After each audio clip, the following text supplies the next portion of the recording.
Ciao, Bezrat Hashem Yitbarach. Allez, on y va. Hier, messieurs, on a continué sur le Seif Bet. Et on avait parlé hier, si je reprends très rapidement, on avait parlé hier qu'il fallait une quantité minimum afin de pouvoir faire la beracha de Netilat Yadayim. Juste, messieurs, est-ce que depuis hier, vous pensez que j'ai une meilleure connexion? Est-ce que vous sentez? C'est toujours la même chose.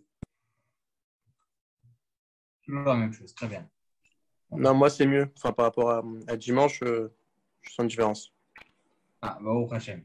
Ah, c'est gentil quand même, parce que je paye un petit peu plus cher. Bon. Il faut payer Merci, encore. Elon. Il y a encore des petits bugs. Non, je plaisante. Mince. On voit que vous avez encore le bronzage, donc la connexion est meilleure, ouais. Là, c'est juste la lumière. Je mets une autre lumière. J'ai un maquilleur avant. Tom, Zach. on avait vu, messieurs, dans le Seif Bet, on avait vu qu'il fallait une quantité minimum afin de pouvoir faire la beracha de Al Netilat Yadayim. Pour rappel, Maran HaShulchan Aruch rapporte l'opinion du Rokeach, lequel il dit qu'à partir du moment où on va manger une quantité de kabetza, alors là, effectivement, on doit faire l'ablution des mains et la beracha de Al Netilat Yadayim. Mais si on mange moins que kabetza, on mange moins que 54 grammes, on doit faire 8 Netilat Yadayim, mais sans beracha. Ça, c'est l'opinion de Maran Abed Yosef. Et comme c'est étrange dans le Shulchan Aruch, c'est Malkouf Nuntret, c'est Yvbet. Pourquoi? Parce que le Rokeach, il pense que moins qu'un kabetza, il n'y a même pas besoin de faire Netilat. Pourquoi? Il rapporte une preuve d'une Mishnah dans Ohalot. Je ne l'ai pas rapporté hier, je pense. Une Mishnah dans Ohalot qui dit que l'Echora, on en déduit du moins de cette Mishnah, que moins que la quantité de 54 grammes, les mains ne peuvent pas rendre impur l'aliment en question. Parce qu'il faut un minimum, une quantité minimum pour pouvoir le rendre impur. Moins que 54 grammes, ça ne peut pas rendre impur. C'est ce qu'on en déduit de cette Mishnah. C'est ce qui vient nous apprendre le Rokeach. Oui, monsieur Michel. Rav, dans la mesure où on a les 54 grammes à la fois dans la main, mais si on prend, il faut que ça soit une entité de 54 grammes. Mais si on en prend, si on mange 54 grammes en mangeant plusieurs morceaux de pain, chaque pain, il fait moins d'un kazaïd, par exemple. Voilà. Chazak Baruch.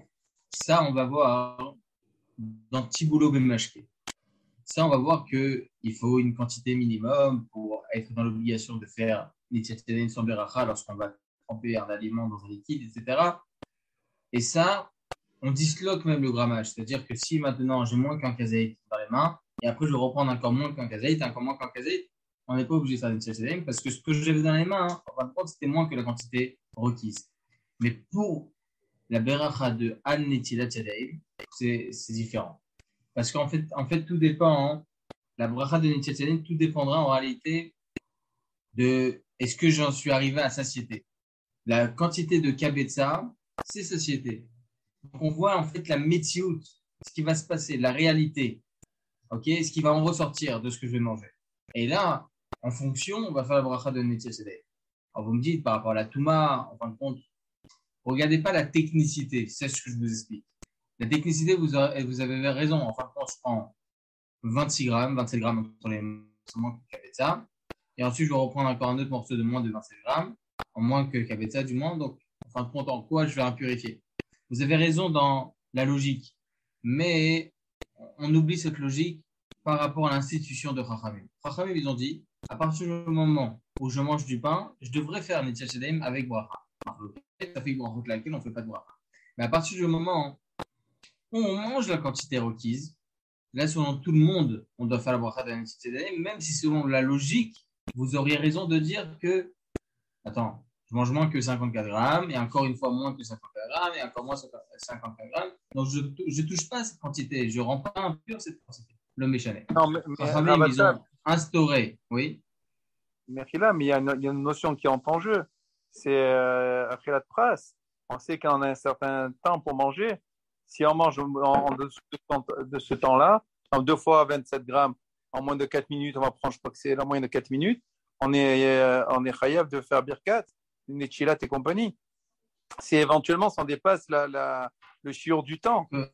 Ce qu'on va voir par rapport au moti, ça va être différent. Le moti, on va voir que si techniquement parlant, je peux manger face à moi une quantité d'un kazaït ou bien d'un kabetza, eh bien, je serai quand même dans le rio de faire Nitchat Sedeim avec Bracha, Motzi et Birkat Hamazon. Même si je veux manger en un quart d'heure, 20 minutes. Il faut que techniquement parlant, je peux manger. Tout est devant moi, etc. Et moi, je me dis, tu sais quoi, je vais attendre 10 minutes, un quart d'heure pour pouvoir faire Birkat Hamazon. Non, ça marche pas. On va voir que ça, c'est spécifique à Motzi. On verra plus tard. Vous avez raison pour un shahakol. Par exemple, à Kippour, chez le Neda Betzarod, une personne qui est malade et que, selon la halakha, cette personne-là spécifiquement, elle doit manger ou doit boire, on lui dit de manger les shiurim. C'est quoi les shiurim? On dit toutes les 10 minutes, manger telle et telle quantité. Pourquoi? Parce que ça ne rentre pas en ligne de compte pour la bracha harona. Et pour le moti, non. On verra. D'accord? Et d'où les sages, ils ont fixé que Vesavarata, c'est Kazaït. C'est vrai que c'est étonnant. En soi, Chachamim, ils ont institué que c'est Kazaït. Et selon la Torah, c'est Kabetza. En fait, si on mange Kazaït et qu'on fait Birkat Hamazon, c'est pas un Deoraita. Et la nafkamina, c'est quoi? Allez-y, je vous laisse. La nafkamina, c'est notamment qu'on pourrait le faire à un autre endroit. Non, notamment. Si j'ai un doute, si je fais ou pas Birkat Hamazon. Ah, si j'ai un doute, ouais. Si j'ai un doute, ouais, y a pas... je recommence pas, oui. Voilà, parce qu'il est que des Rabbanan, ce Birkat Hamazon. Alors que si j'ai mangé un Kabetza, ça fait que Deoraita là. Moi, je suis obligé de reprendre. Oui, mais la dernière fois, à propos de la Mechra, on avait vu 6 nafkaminot. Donc, ça veut dire que 6 nafkaminot, c'est pareil. Même le fait de s'asseoir, je ne serais pas obligé de revenir à ma place. Vous vous en souvenez? Ça fait plaisir. Ouais, il était sympa ce cours-là. Et on l'avait fait il y a 2 ans, je crois. Il était cool. Alors, tant que vous me lancez dans ça, hein, est-ce que vous vous souvenez aussi, écoutez bien, messieurs, pour ceux qui n'étaient pas présents, et pour ceux qui étaient présents, ce sera une khazara. C'est important parce que c'est aussi le sujet. Hein. On arrivera à Ilchot Birkat Hamazon dans Siman Kouf Pekimel, Kouf Pedalet, etc.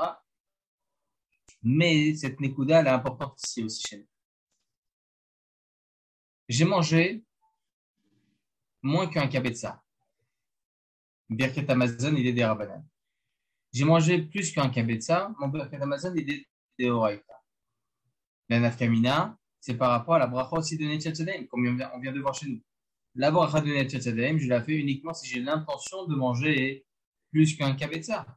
Si je n'ai pas l'intention de manger plus qu'un kabetza, je fais Nitchat Sedeim, oui, mais sans beracha. D'ailleurs, entre parenthèses, si je mange moins qu'un kazaït de pain, attention, moins qu'un kazaït de pain, parce que je veux juste me laver la bouche, parce que je veux manger passari, etc., par exemple, dans ce cas de figure, même pas Nitchat Sedeim, rien du tout. Et on verra pour quelle raison là, à ce moment-là. En tout cas, est-ce que vous vous souvenez, messieurs, de la question que je vous ai posée une fois par rapport à Safei Brachot Laké? Écoutez bien, Alcheda. Pour ceux qui s'en souviennent, n'hésitez pas à me répondre. J'attends aussi ça. C'est important. J'ai un doute si j'ai fait ou pas Birkat Hamazon. La seule beracha, messieurs, dans tout le chasse, dans tout le Shulchan Aruch, qui est Deoraita, bien qu'il s'agit aussi du grand marloquet dans les poskim, Maran Rabbeinu Ovadia Yosef, il pense qu'une seule bracha est Mideoraita, c'est Birkat Hamazon. D'accord?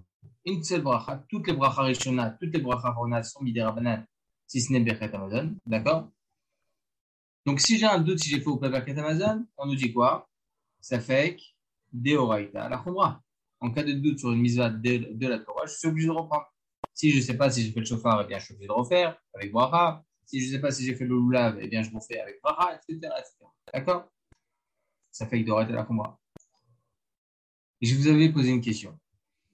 Pour nous, les Sfaradim, messieurs, dire une bracha en vain, c'est un issur Deoraita, c'est interdit de la Torah, de l'Otisat Shema Shem Hashem. Alors, la question qui est posée, messieurs, par Rabbi Akiva, écoutez bien cette chaîne. Je ne comprends pas. Tu nous dis, ça fait Deoraita la Khumra, je suis obligé de reprendre Birkat Hamazon. Et où tu positionnes ça fait Deoraita la Khumra par rapport à l'Otisat Shema Shem Hashem? Ne refais pas. Ne refais pas. Tu as une mitzvah positive et une mitzvah négative. Tu as une mitzvah positive qui est de faire Birkat Hamazon, tu as une mitzvah négative de l'Otisat Shema Shem Hashem. Tu me prononces pas le nom d'Hachem en bas. pourquoi tu positionnes la mise à positive en avant et de dire ça fait d'orat à la khumra Amazon. Alors tu peux te retrouver dans une situation de ça fait d'orat à la khumra aussi par rapport à l'autisme machin machin. Misa assez, Doraita, Dochel, Misa Lota assez. Donc on a un assez, un Lota assez. Donc le fait de faire la bracha qui était une khumra, puisqu'on est en train de lire le Birkat Hamazon, on en a un, ça fait qu'on l'oublie ou pas. Donc on le relit, donc il Misa assez. Il faut la faire. Assez Dochel Lota assez. Assez Dochel Lota assez, c'est uniquement pour un accomplissement. Je dois accomplir maintenant un mitzvah de la souka. Ok. Doché lota assez. C'est doché une mitzvah négative. Je ne sais pas, j'ai pas de. Mais lorsque vous avez une mitzvah sur laquelle vous avez un doute, vous avez un doute sur cette mitzvah, est-ce que vous devez la faire ou pas? On ne dit pas assez doché lota assez. Quand est-ce qu'on dit assez doché lota assez? Lorsque je dois accomplir une mitzvah, là, on dit que cette mitzvah positive décale la mitzvah négative. Mais lorsque j'ai un doute si cette mitzvah positive a déjà été accomplie, pourquoi je devrais dire assez d'ochel lotas? Est-ce que, messieurs, vous avez tous compris la question? N'hésitez pas. Moi, je vous dis, si je l'aime tellement cette question que je ne me permettrai pas à ce qu'il y ait une personne qui la comprenne. Elle est tellement belle, j'aimerais que vous en profitiez. Et de la réponse aussi. Donc, vous me ferez un grand plaisir si vous me dites que un ou deux personnes qui n'ont pas compris, mais je n'ai, dites-le moi. Vous pouvez répéter la question? Ah, ça fait plaisir. Merci, Joël. Juste pour vous. Ah, c'est gentil. Alors, je répète. On a une mitzvah de l'otissa et Hashem Lachav et une mitzvah négative de tu ne prononceras pas le nom d'Hashem. Donc, si j'ai un doute sur une bracha, je ne refais pas. Birkat Hamazon, c'est différent. Birkat Hamazon, c'est la seule mitzvah qui est de la Torah. Donc, si j'ai un doute, si j'ai fait ou pas Birkat Hamazon, ça fait que d'orat à la khumra, je suis obligé de refaire Birkat Hamazon. Habibi. On a une autre mitzvah négative, par contre, de l'otissa et Hashem. Tu ne prononceras pas le nom d'Hashem. Peut-être que tu as déjà fait Birkat Hamazon. Peut-être que tu as déjà fait Birkat Hamazon et là, tu rentres dans un safek d'orat à la khumra de l'otissa et Hashem. Au contraire, safek d'orat à la khumra, j'ai un doute si j'ai fait ou pas Birkat Hamazon, ne le refais pas. Parce que peut-être tu vas arriver à Hashem à Yesod d'orat de l'otissa et Hashem. Non. Tu dis non, ça fait d'orat à la khumra. Au contraire, refais Birkat Hamazon parce que Birkat Hamazon, c'est mis d'orat. Ça fait d'orat à la khumra. Vas-y, méchané. Tu as deux Deoraita. Pourquoi tu mets plus en avant de devoir refaire Birkat Hamazon alors que tu décales peut-être un sourd de l'autisme de Shemachon. Peut-être que tu as déjà fait Birkat Hamazon. C'est pas que lorsque c'est sur une mitzvah positive, on ne dit pas ça fait que positive Deoraita, on ne dit pas ça fait que brachot leakel. Encore une fois. Quand c'est une mitzvah positive Deoraita, on ne dit pas ça fait que brachot leakel. Je suis d'accord avec vous. C'est comme ça qu'on range à l'ara. Effectivement, il faut refaire Birkat Hamazon parce qu'on ne dit pas ça fait le bracha de laquelle. Quand est-ce qu'on dit ça fait le bracha de laquelle j'ai un doute sur une bracha, je ne refais pas. Uniquement lorsque la bracha est des rabanan. Donc en l'occurrence, 99,9% des brachot. Sauf Birkat Hamazon. Vous avez raison. Ça, c'est la halakha. Mais pourquoi? Allons plus loin dans le raisonnement. C'est la halakha, vous avez raison. Mais moi, j'ai besoin de vous pousser encore plus loin, et encore aller dans les racines, et creuser. Pourquoi on dit ça? Pourquoi on dit pas ça fait brachot de laquelle? L'otissa c'est aussi un issur de Horaïta. Alors on devrait dire là aussi ça fait d'Horaïta la khumra. L'otissa il n'y avait pas cette distinction-là. Si c'est un commandement négatif, ben, il y a ça fait brachot de laquelle. S'il y a un positif, il n'y a pas ça fait brachot de laquelle. On n'avait pas rapporté un Rambam. Je ne sais pas comment positionner votre réponse, mais il y a une petite partie qui touche à la réponse. Alors, je vais vous donner direct la réponse, c'est sûr. Et vous allez vous en souvenir, c'est sûr, pour ceux qui étaient là. Étant donné qu'on est dans le sujet, donc ça tombe très très bien. Il y a écrit comme ça, messieurs, qu'il y a une marloquette. Vous savez quoi? Je vais aller plus loin encore dans ma question, avant de répondre. On a une Gemara dans la Maseret de Rosh Hashanah. Je vais accentuer la Sheila. À 21h25 en Israël. Je suis sur les Hazaya. Si on fait 4 fois ou 5 fois. Razak. Maseret de Rosh Hashanah. Razak, on le lit tous les matins. c'est vrai qu'on a un œil collé, un œil ouvert pour le lit, mais il faut comprendre, d'accord? Écoutez bien. Ezeu Mekuman chez Zevachim, Shne Matanot chez Arba, Matana Achat chez Shtaim. Chaque korban, messieurs, il avait le nombre d'aspersions.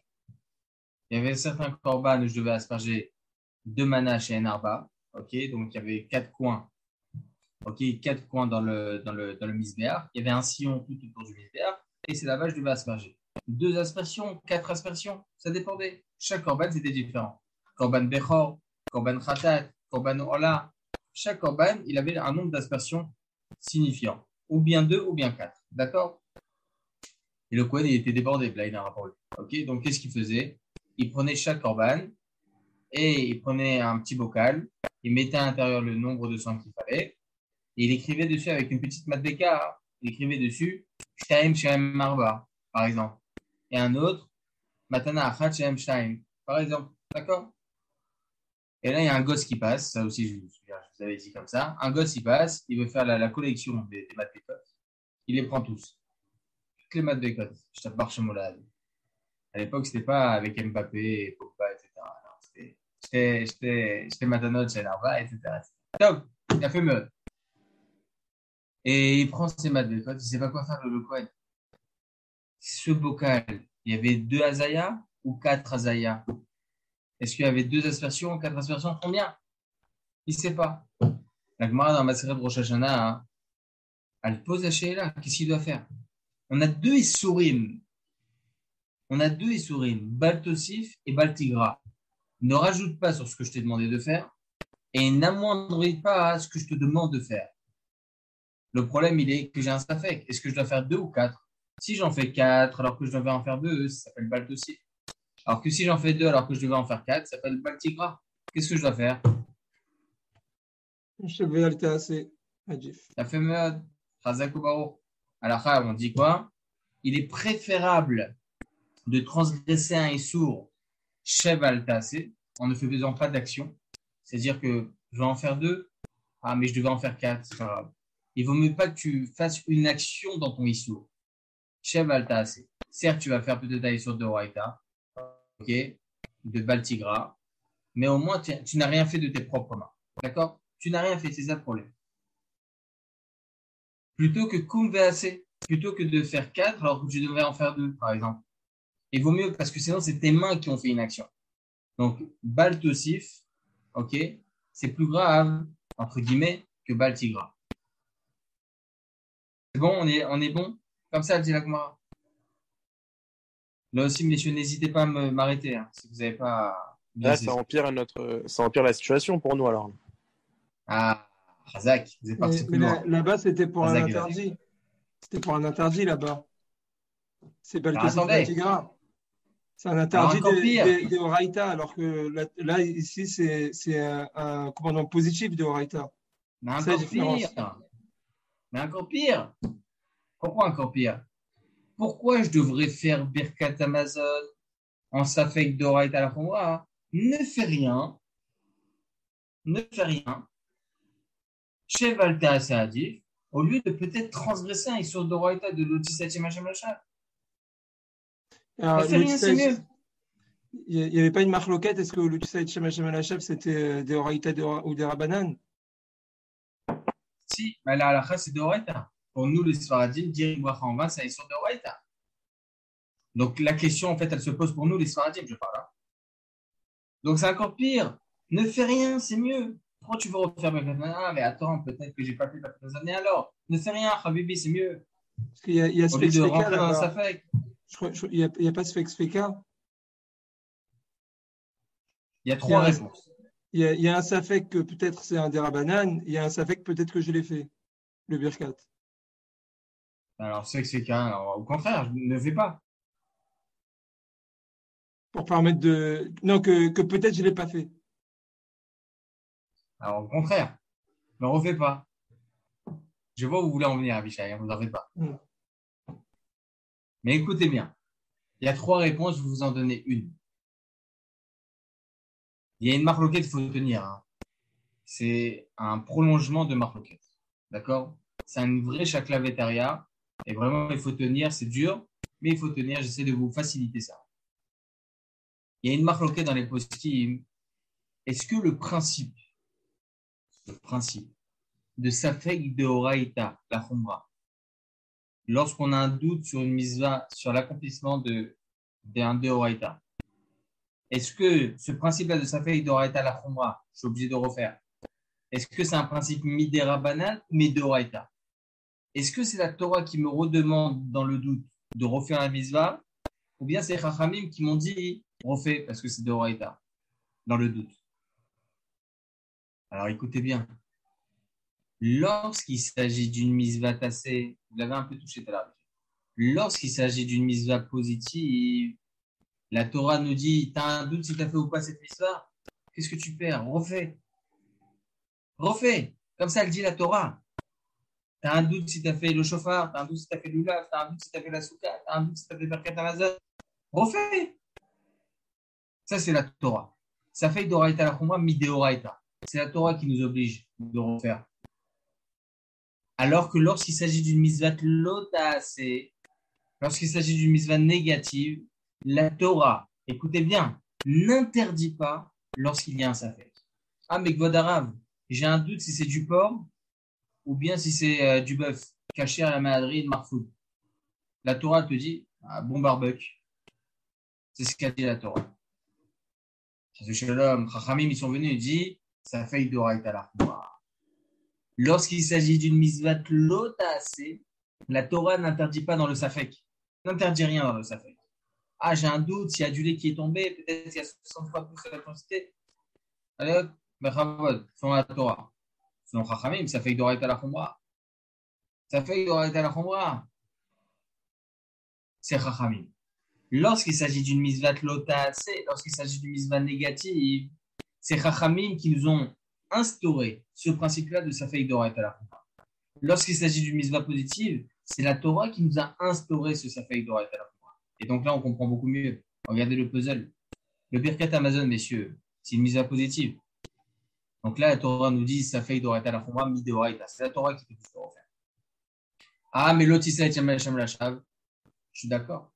Mais c'est Chachamim qui m'ont instauré là Safek d'Oraïta la Khumra. Parce que là-bas, c'est une mitzvah négative. Donc, lorsqu'on a un Safek d'Oraïta la Khumra selon la Torah et un Safek d'Oraïta la Khumra d'Erabanan, eh bien, on met en avant le Deoraïta, évidemment, celui qui est de la Torah. Et donc, le Safek d'Oraïta la Khumra d'Erabanan, il est beaucoup plus léger.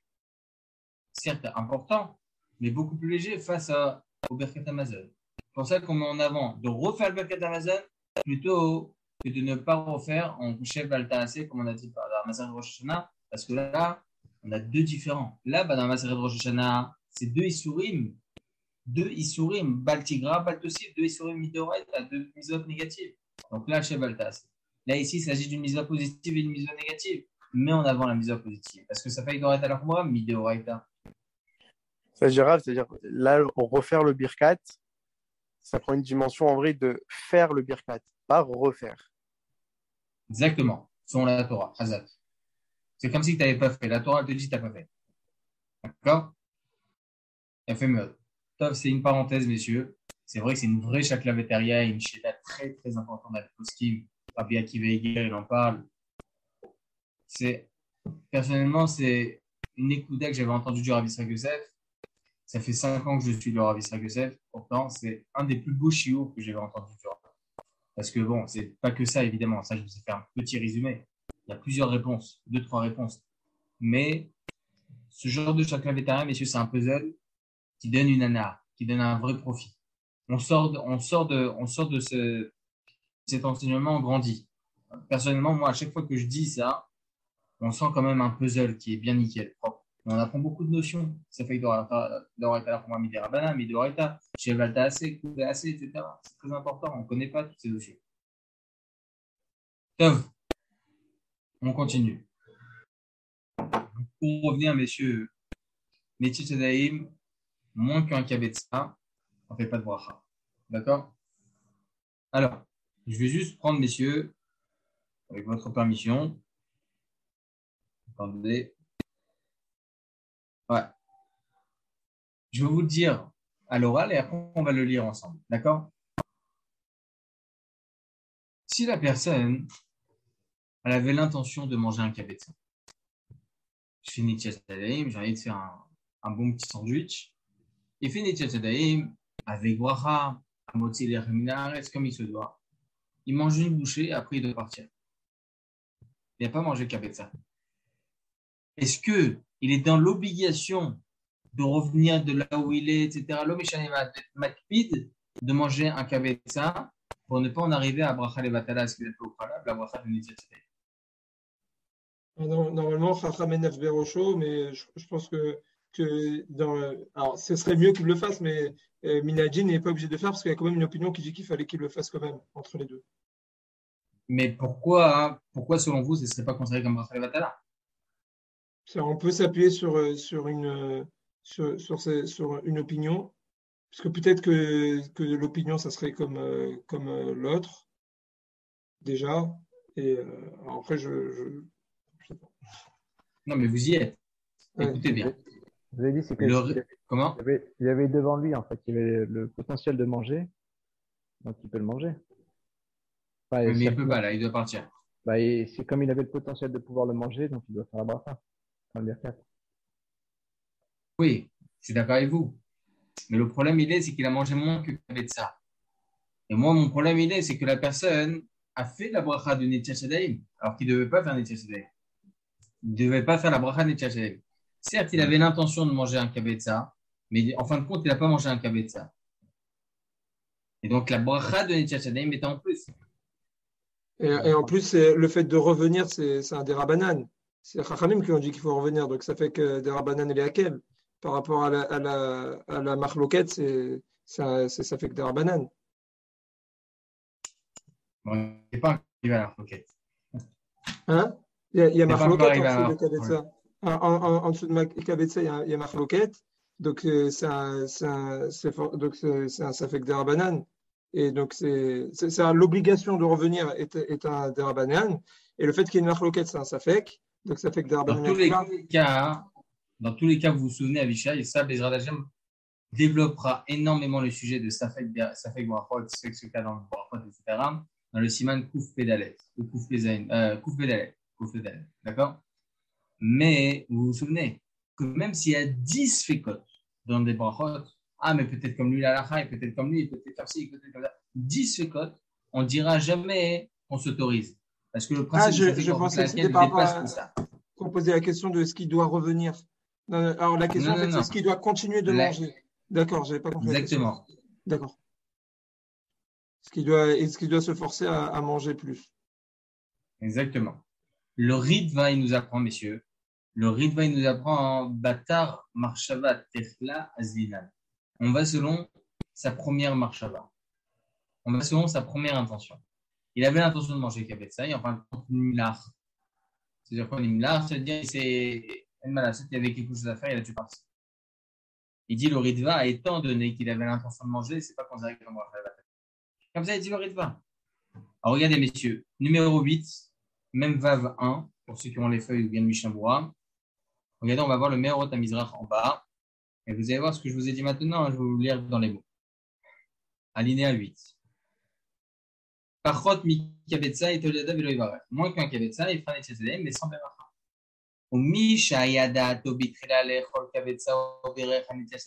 Une personne qui avait l'intention au début de manger un kabetza et donc il a fait la bracha de l'ablution des mains,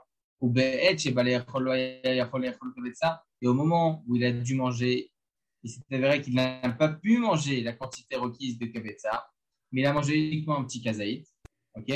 Katav Ben Ishraï, le Ben Ishraï vient nous apprendre she'en kan chashash bracha levatala. On ne peut en aucun cas craindre une bracha levatala.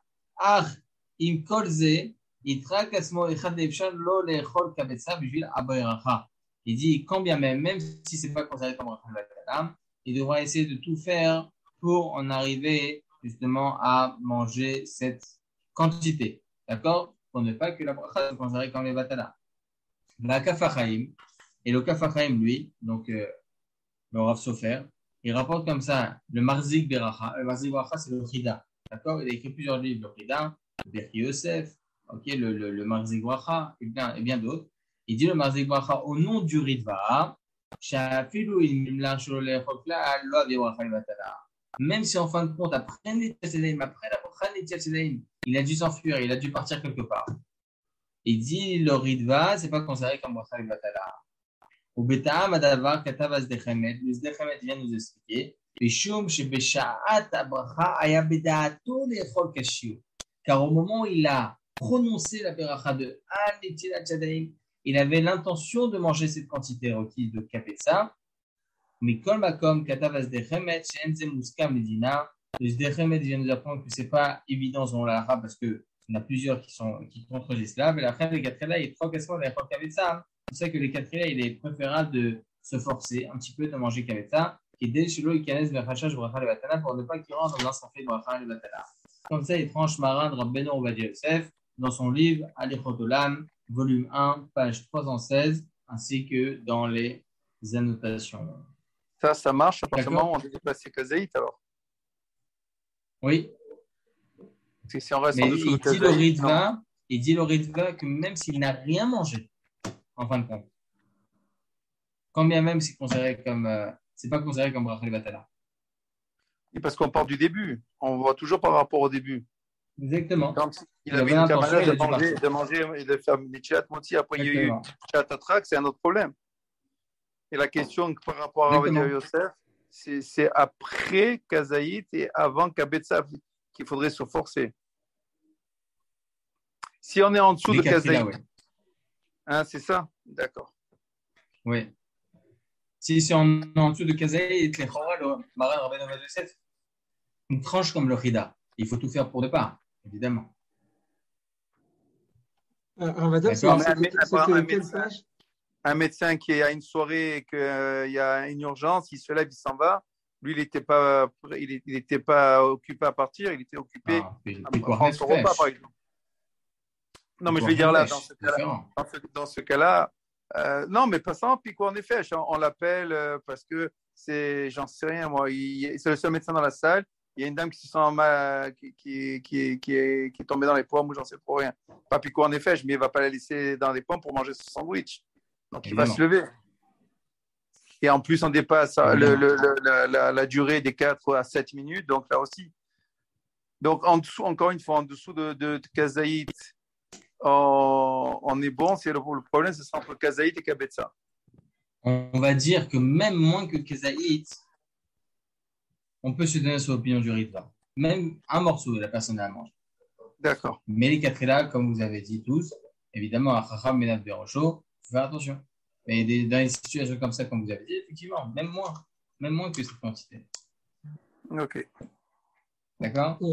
Ravatab, c'était dans quelle page du document que vous nous avez envoyé?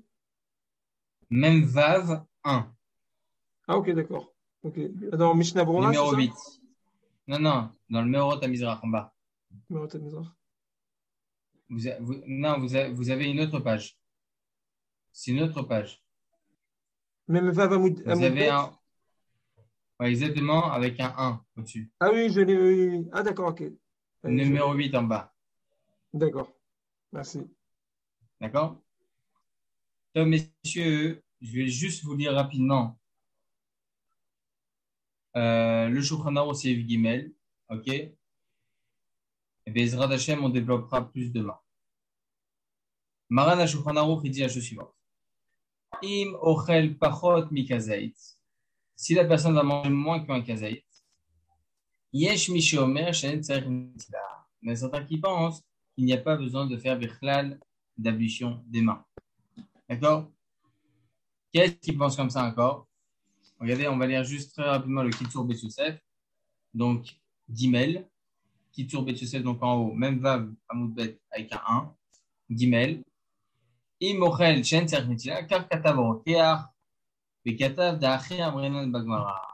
Il dit le Rokeach, effectivement, comme voilà ce qu'on vient de dire maintenant, que si la personne mange moins qu'un kazaït, il n'y a même pas besoin de faire Bichlal de Netilah. D'accord? Les heures d'Hachem, on développera bien le sujet Imirza Hachem demain. Il y a 2-3 petites nécoudotes à voir sur le sujet. Imirza Hachem. Et voilà. Est-ce qu'il y a des chélotes? Quand on dit moins que kazaït, on ne fait pas Nechilat, mais on fait quand même Motzi ou pas Motzi? À moitié, oui. Netila. Ça reste, c'est ça. Hein? Oui, bien sûr. C'est deux choses différentes. Exactement. Exactement. Ok. Je vais voir si j'ai rien oublié. Voilà. Ouais, c'est bon. Bezrat Hashem. Voilà, messieurs. Chazak Vehematz. Chazak, à demain. À tous. Et merci Hashem, à demain, les amis. Et on continuera le sujet. Bonsoir. Bonne soirée à tous. Kol Tov. Bonsoir. Soirée.